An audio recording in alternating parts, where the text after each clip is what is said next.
Magandang gabi, Pilipinas. Nasa Malacanang na ngayon ang bola sa pagpasa ng panukalang pondo para sa 2026. Ngayong araw kasi niretipikahan na ng Senado at Kamara ang 6.793 trillion pesos na General Appropriations Bill para sa susunod na taon. Ayon naman sa Senado, may pagmamalaki nila na ang naaprubahang panukalang pondo ay nakatuon sa sektor ng edukasyon, kalusugan at agrikultura. Yan ang ulat ni Luisa Erispe. I move that we ratify the said conference committee report. All those in favor of the conference committee report say aye. Aye. All those against say nay. Mr. Speaker, The ayes have it. The said conference committee report is ratified. I move that we approve and ratify the conference committee report on the disagreeing votes on House Bill number 4058. I so move. Any objection? Chair hears none.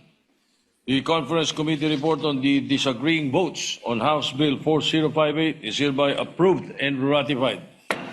Aprobado at naratipikahan na ng Kongreso ngayong araw ang 6.793 trillion pesos na General Appropriations Bill o panukalang pondo para sa fiscal year 2026. Sa kauna-unahang pagkakataon, ang napasang proposed budget ng Senado at Kamara ay isa ng enrolled bill na handa ng mapirmahan ni Pangulong Ferdinand R. Marcos Jr. Ayon sa Senado, pinakamalaking alokasyon dito ay sa edukasyon, kalusugan at agrikultura. These highlights illustrate our commitment to strengthening the services that carry the most significant impact on the daily lives of our fellow Filipinos. Better education for our children, adequate health care for those in need, and long-term food security for our communities. Pero kahit nakalusot na sa dalawang kapulungan, may mga bumoto ng no mula sa Kamara. Si Representative Leandro Leviste, ihihirit sana ang pagtaas ng pondo ng House of Representatives. Unexplained increase sa House budget ng 18.58B na malaking bahagi nito ay napupunta sa MOOE.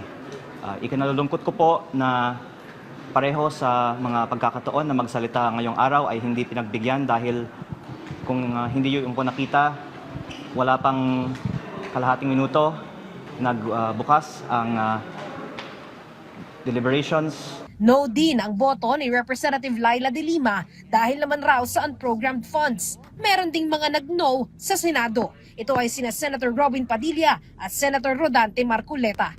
Mr. President, my no vote is anchored on concrete audit findings, fiscal patterns and policy distortions surrounding various financial assistance programs or ayudas. The Bicameral Conference Committee deliberations, tila bumalik sa dating forma ang mga alokasyon na maingat nating binantayan. May mga senador din na nag-yes pero may reservations. Si Senator J.V. Ejercito sinabing hindi na sana tinaasan ang pondo ng MAIFIP o ang medical assistance na ginagamitan ng guarantee letters. Hindi lang, wag lang sana ganung kalaki, no? Kung nasunod sana yung Senate version, hindi naman sinasabi nating tanggalin totally. Sabi ko nga nakakatulong din siya, no? Lalo na sa mga instant, mas mabilis habang yung universal healthcare law ay inaantay.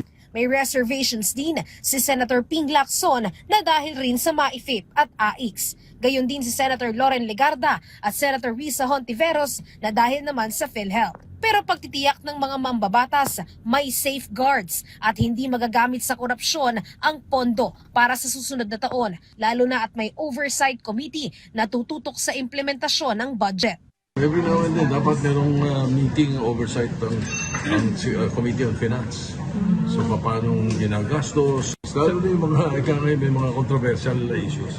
Bawal na rin ang politiko sa pamimigay ng ayuda dahil may anti-EPAL provision sa panukalang pondo. Ibig sabihin, bawal mangialam ang mga politiko sa pamimigay ng anumang klaseng ayuda. in-apply natin yun sa lahat ng cash aid, lahat ng mga ayuda programs ng gobyerno na hindi pwedeng gamitin ng politiko for their own political patronage. Malaking safeguard yan na ilagay sa general provision. So ibig sabihin, lahat ng programa ng gobyerno sakop nito. No? Para naman sa unprogrammed funds, ayon kay Gatchalian, naayos na ito at wala ng lump sum. Hindi na siya prone to corruption. It's 101%. No? no? Kasi tinanggal namin sa BIPLO. That's 80 billion in lump sum fund na tinanggal natin. So ang natitira nila doon, targeted expense.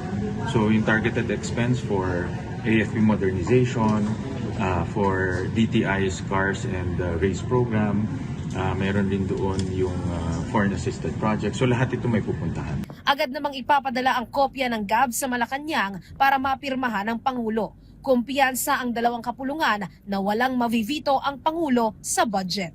Luisa Erispe para sa Pambansang TV sa Bagong Pilipinas.